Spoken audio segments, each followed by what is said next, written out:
The delta between what it means to be middle class and what it means to be rich in this country has gone from 3 inches to 2 million miles.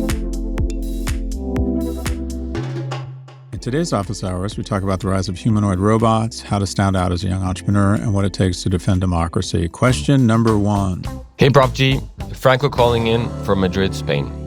I'd love to get your take on the humanoid robotics market. There's been a lot of movement lately. Tesla pushing with Optimus, and VCs pouring money into players like Figure AI and Unitree in China. The technology seems to be advancing fast with AI, but what do you think it'll take for humanoids to move from controlled environments into truly production-ready autonomous tech? And do you see this becoming a real business within the decade, or more like another moonshot, like autonomous vehicles? Morgan Stanley projects this could be a $5 trillion market by 2050 with roughly 1 billion humanoid units in use. In other words, that's them saying they have no fucking idea. By 2050, we could collide into Pluto. I love these things that are like, in 20 years, it could be a $1 trillion. I mean, the analyst writing that is going to be dead probably in 20 years, so who cares? They see adoption ramping up slowly until the mid-2030s and accelerating as costs fall and AI capabilities catch up. Goldman is more conservative. They estimate the humanoid market will reach $38 billion by 2035, with roughly 1.4 million robots shipped once hardware costs decline about 40%. For context, there are already more than 4.5 million industrial robots operating today, and that base grew 9% last year, so the broad automation trend line is strong. Component makers are also gearing up. ID TechX expects a 14x expansion in humanoid parts and sensors within the decade, roughly a $10 billion market just for the guts of these machines. On the funding side, venture money is also pouring in. China's taken the lead here. Unitree's low-price models and government-backed manufacturing give it an edge over U.S. rivals, at least for now. And then with respect to Tesla and their Optimus, Musk has said that Tesla could start selling Optimus by the end of 2025, even talking about thousands of units next year. In sum, he's full of shit. I don't even know he's full of shit. I know he's not full of shit here. I don't think he's ever...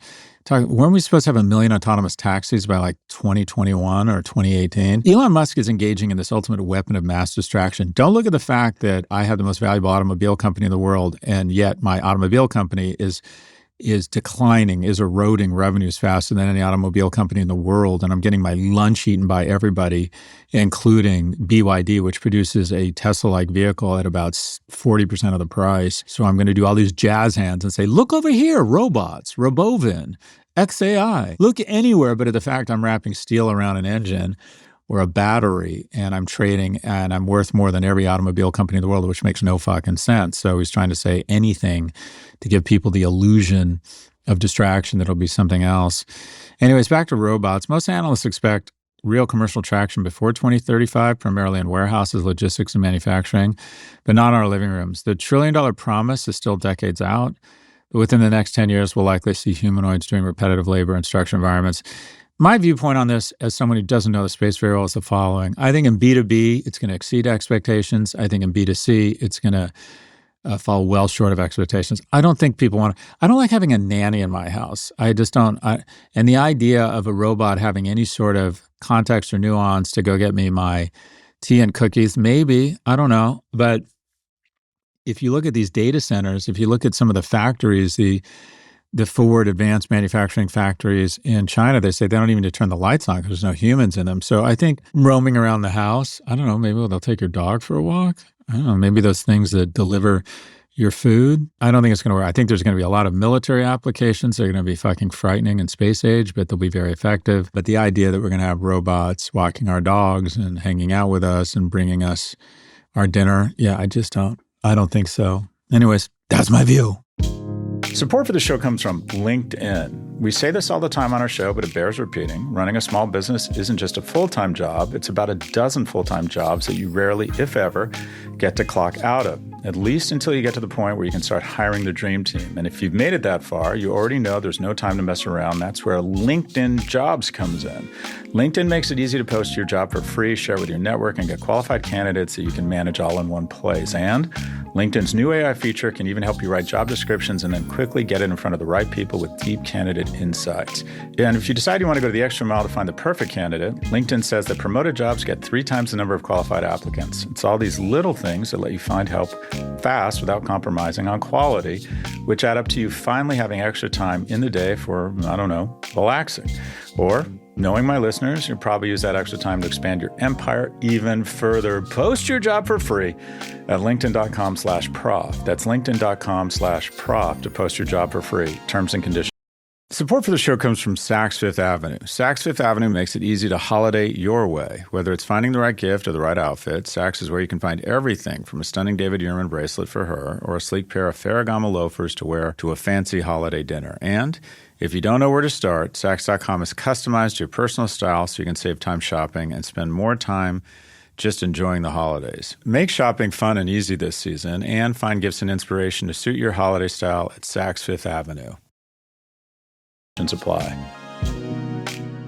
Question number 2. Hey, Prof G.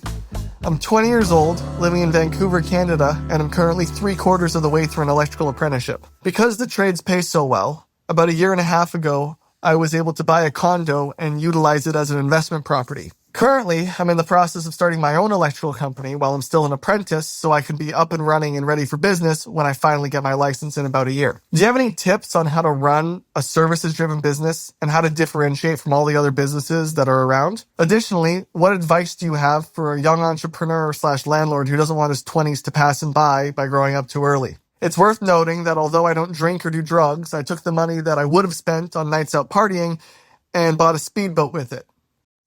I like the speedboat part. Okay. The point of differentiation between a product business or a product-based or a manufacturing-based business, we have a physical thing you can touch, and a services-based business is one word: relationships. I have run services-based businesses my whole life. I started a strategy firm when I was 26 called Profit, and the last firm I sold was a firm called L2, which was basically we called it business intelligence, which is just a fancy word for strategy. Those companies are based on relationships. And the reason why Profit did well was I had a strong relationship with the CEOs of the CMOs of Levi's, Williams-Sonoma, Dryers. These were my first clients. And it was sort of everything. And because there's a lot of good firms out there doing good work, but they want to work with people that they like. My advantage was I was 26 and I developed sort of these proxy big brother, little brother, father-son relationships with people who wanted to help me and liked me and thought I was smart. And you have to do good work. That's table stakes. But then it's all about relationships. And it's no accident that in the advertising or the consulting business, the people tend to be very good looking and very charming. So the first thing is you have to be very social, get out there, and have the ability to establish relationships with clients in the services industry. That's just kind of everything. The second is a product-based company is about obviously people and engineers, but it's a lot about your IP and distribution and capital you raise. Services business is really the team of the best players wins. So as the head of a services company, you are constantly thinking about recruiting. And that is you meet someone who's smart and good. What do you do? Would you be interested in coming to work with me? And then if you're fortunate enough, if you get your first 6 or 10 people, if there's 2 or 3, hopefully, that are really good, you give them 1, 3, 5, 10% of the company and you say, you're a partner in this business now, and I need you to do really well. But I made sure that all of these people felt like they were owners in the business, because if you're fortunate to find someone who's really good, that's everything, because their ability to really wow the client and build strong relationships is everything. So 1, you have to be very good at establishing relationships and spending a lot of time fostering those relationships. 2, you really do need to think a lot about finding that initial team of really outstanding people. That's what a services company lives and dies on. Full stop. What else would I say about the services business? I'll give you the upsides. It doesn't take a lot of capital. You make good money. It's an incredible training. I'll give you the downsides. It's really tough on your relationships. It's very demanding. It is hard to make money in your sleep. I used to get on, when I was running Profit, I used to get on, Audi was like one of our biggest clients. I used to get on a plane from fucking San Francisco to Munich and then get in a car and drive to Ingolstadt, which is the armpit of Central Europe, and then do a meeting the next day and try and convince them that the Audi brand identity should be the modern art of motion. I came up with that and I thought it was great. And then they would tell me there's no real word for modern art or motion in German, and I'd have to fly back to San Francisco and hit the drawing board again. And on the way over, I would literally be in the back of the galley of the coach section, because it was my company. We didn't have any money, with a bunch of kids trying to pull together slides and then figure out where the Kinko's was in Munich. I'm dating myself, to go print out. I mean, it was just so fucking stressful. Oh God, getting I'm literally getting heart palpitations just thinking about it. Ton of stress, really hard on your relationships. And that's why I sold my first firm. I wanted out. I was sick of managing people. I was sick of managing clients. I found, Jesus Christ, I'm getting a headache just thinking about it. So real upsides, real downsides. But again, just to summarize, you got to be social, got to have the ability to create really strong relationships, got to overserve your first 3 clients. They need to be evangelists for you. I mean, they just got to feel like you'd do anything for them. You would jump on a grenade for them because you want them to be evangelists for you. Those first 3 or 5 clients are kind of everything. Spend a lot of time trying to get to 3 or 4 outstanding people, then give them big chunks of the firm such that they won't go anywhere. The only way to get people to act like owners is to make them owners and also recognize the upsides and downsides of what it means to be in a services business. Go Canada! Support for the show comes from Saks Fifth Avenue. Saks Fifth Avenue makes it easy to holiday your way. Whether it's finding the right gift or the right outfit, Saks is where you can find everything from a stunning David Yurman bracelet for her or a sleek pair of Ferragamo loafers to wear to a fancy holiday dinner. And if you don't know where to start, Saks.com has customized your personal style so you can save time shopping and spend more time just enjoying the holidays. Make shopping fun and easy this season and find gifts and inspiration to suit your holiday style at Saks Fifth Avenue. Fox Creative. This is advertiser content from Betterment. In a world that's encouraging people to trade more actively and more frequently, our tax system is set up to encourage long-term thinking. My name is Daniel Egan, and I am the VP of Behavioral Finance and Investing at Betterment. One of the ways Betterment helps its customers is taxes. Taxes can be a long-term drag on your returns, and so minimizing tax drag is one of the most important things that an investment manager can do. Betterment has some of the best tax features available today. For example, we created a feature called Tax Impact Preview. If you have held something for less than a year and you sell it, you'll be taxed at a higher rate than if you held it for more than a year. We wanted to bring that information into the forefront. And what this does is that when you go to sell some holdings, we will automatically calculate the gains that you are going to have and tell you what the tax is going to be from making that sale decision. And we do this before you go through with it. It's a preventative measure. And what we found is that when we show people that tax impact preview, about 96% of the time, if they're just changing allocations, they decide not to do it. So this is really helping people make more informed decisions by putting the relevant information right in front of them before they make a decision that could cause those consequences. Go to Betterment.com to learn more. Investing involves risk. Performance not guaranteed. Welcome back onto our final question, which comes from Reddit. User Sincerely True asks, Hi, Scott. I recently finished Why Nations Fail, and there's a section on preventing authoritarianism. They recommend mobilizing a broad segment of society, including unions, churches, and business organizations. How can the Democratic Party or other movements better mobilize business organizations and leaders in the fight for democracy when so many have backed Trump? Oh, God, I wish I knew. I have been shocked at how little resistance and pushback there's been from the corporate world. And I'm not sure you're going to find it from corporations because in America, it is so tempting to just try and get from $1 million in worth to $3 million to $5 million, from $1 billion to $1 billion. America is just all pretty much about how much stuff you have, because how much stuff you have is really the healthcare you can provide yourself and your children, the opportunities you can provide your children, how hot or not hot your husband or your wife is, how interesting a parties, how nice a vacations. The market has become so stratified. When I was a kid, my dad's boss had a slightly bigger house, but kind of lived in the same neighborhood, and we all were at the same summer club or country club.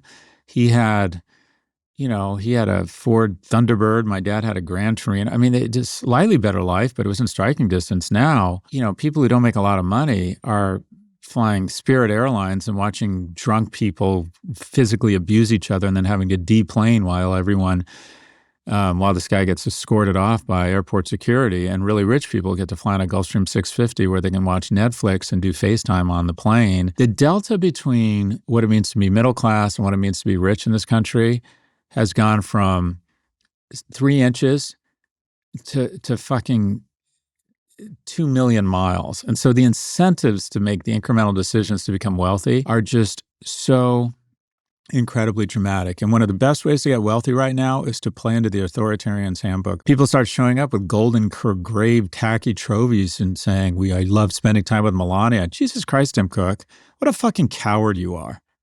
Literally, what a coward you are. Right up there with Bob Iger. literally Neville Chamberlain in a cashmere sweater minus the dignity. All these people bending a knee. And now why do they do it? Because they feel a lot of responsibility. They're fiduciaries for their shareholders, and the temptations to make more money are so huge. And Trump, to his authoritarian credit, has created a bright blue line path between kissing his ass and ignoring democracy and not engaging in capitalism and engaging in cronyism, because you will get richer. If we're waiting on the better angels of companies, of CEOs to show up, don't hold your breath. What can they do? I don't know. I don't think it's up to them. I think it's up to us. I think 7 million people showing up for a protest is important. I think voting is really important. I am moving back to the United States early because I want to be in the fight. How am I going to be in the fight? I'm going to use my social media platforms and this platform and my writing to try and inform people around what I think is going on, why I think it is wrong, and methods for pushback. I think donating money to candidates, I'm going to try and bring a bunch of candidates on my other podcast, Raging Moderates, to elevate their profile. I don't think we can rely on the better angels of companies. I think it has to be voters. I think it has to be citizens. I think it has to be protest. I think it has to be talking to your friends about what's wrong with this. I think it has to be, I'd like the idea of a national economic strike where people stop buying shit on a certain day or targeting certain companies with specific asks. So I think there are things we can do, but I think waiting on the better angels of CEOs, don't hold your breath. It never fucking happens. We're always hoping that Sheryl Sandberg is different because she cares about gender balance. She wrote a book about it. Despite the fact she came up with a business model to encourage teenage girls to start cutting themselves, she cares. She cares. And then there was Sam Altman with his hushed tones. These are fears we worry about. Thank you, Senator, for the question. Fuck you with your synthetic relationships and deciding that porn's okay. By the way, the collision of porn and synthetic relationships for young men is a disaster waiting to happen. What happens when a 15-year-old boy approaches a girl at the cool kids table and gets rebuffed? And there's a word for that. It's called being a 15-year-old boy. And decides, you know what? I have this incredible synthetic AI brought to be by Musk or Sam Altman that will perform erotic acts for me and tell me I'm great and is funny and knows exactly how to keep me glued to my computer. And before I know it, I lose all mojo to talk to strange women or spend money trying to take a woman to a movies. I don't talk to my dad. I don't talk to my sister. And I wake up fucking 30 years old in a basement playing video game, obese and anxious. That is literally where we're headed. Too much? Too much? So I think it's more vocal pushback. But boss, if we're waiting on corporations, the army isn't showing up. That's all for this episode. If you'd like to submit a question, please email a voice recording to officehours@profgmedia.com. Again, that's officehours@profgmedia.com. Or if you prefer to ask on Reddit, just post your question on the Scott Galloway subreddit, and we just might feature it in an upcoming episode.